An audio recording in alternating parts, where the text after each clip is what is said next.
હું છું દેવેન્દ્ર। મિત્રો, આજે વિડીયોની શરૂઆત કરીએ એ પહેલા થોડાક ફોટોસ જુઓ।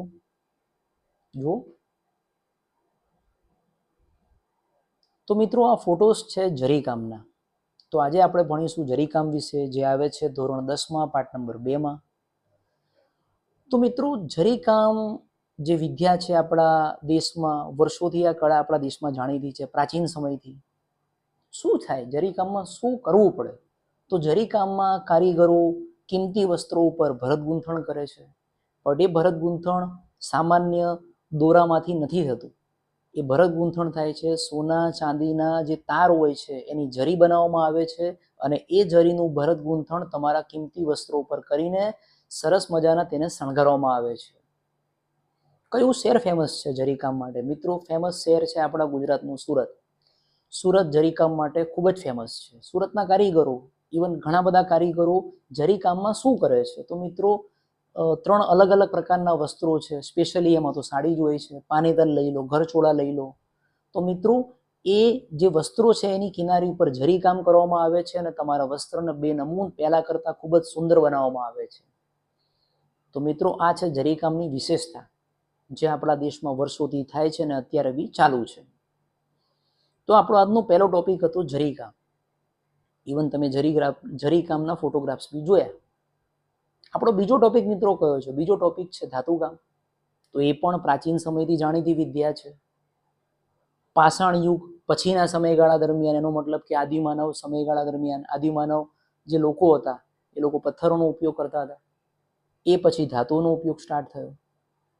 એ પછીના સમયગાળા દરમિયાન હાલ આપણને જાણવા શું મળે છે કે આની બેઝિક શરૂઆત ક્યાંથી થઈ? તો લોથલના કારીગરોએ કરી હતી। લોથલના કારીગરોએ સરસ મજાના ધાતુના ઓજારો બનાવ્યા હતા, જેમાંનું બેઝિક ઓજાર સોય, ઇવન કરવત, દાતરડા, સારડીઓ, અલગ અલગ સાધનો બનાવ્યા હતા, વણાકવાળી કરવત।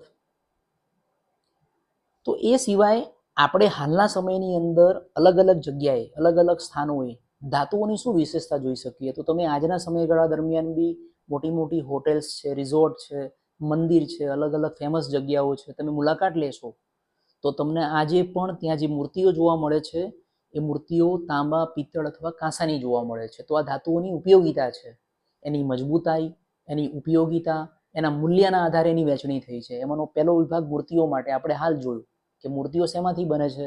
તાંબા, પિત્તળ અને કાંસામાંથી। જો વચ્ચેના ભાગમાં હથિયારો, પહેલા અને અત્યારે મજબૂતાઈના આધારે તો ઓબ્વિયસલી લોખંડમાંથી બનતા। એન્ડ થર્ડ વન ઘરેણાં, તો મૂલ્યવાન ધાતુઓ સોના અને ચાંદીમાંથી બનતી। તો આ હતું ધાતુકામ। તો મિત્રો, પહેલા આપણે આજના લેક્ચરમાં, આજના વિડીયોમાં જરીકામ જોયું, જે સ્પેશિયલી વસ્ત્રો ઉપર થતું। એન્ડ સેકન્ડ ટોપિક આપણે ધાતુકામ જોયું, કે જેની અંદર આપણે ચર્ચા કરી લોથલના કારીગરોની, અને છેલ્લો ભાગ જે બહુ જ કામનો છે કે મૂર્તિઓ શેમાંથી બનતી, હથિયાર શેમાંથી બનતા, અને ઘરેણાં શેમાંથી બનતા। તો મિત્રો, આ હતું ધાતુકામ। તો આજના 2 સરસ મજાના ટોપિક આપણે જોઈ લીધા। વિથિન 5 મિનિટમાં તમને આવડી જાય। હા, મેં એને અલગ અલગ વહેંચેલા છે, તમે 5 કરતાં ઓછા મિનિટની અંદર પણ આ જે બંને વિદ્યાઓ છે એને ઇઝીલી શીખી શકો છો। તો મિત્રો, વિડીયોમાં મજા આવી હોય, દર વખતે સેમ વિધાન બોલું છું, સંજીવની એજ્યુકેશન ચેનલને સબસ્ક્રાઈબ કરજો। વિડીયો ગમ્યો હોય તો તમારા ધોરણ 10ના મિત્ર સાથે, જીપીએસસી, યુપીએસસી, ગૌણ સેવા પસંદગી મંડળની તૈયારી કરતા હોય તો એને શેર કરજો, અને ગમી જાય તો લાઈક કરજો। Till then, good bye and જય હિન્દ।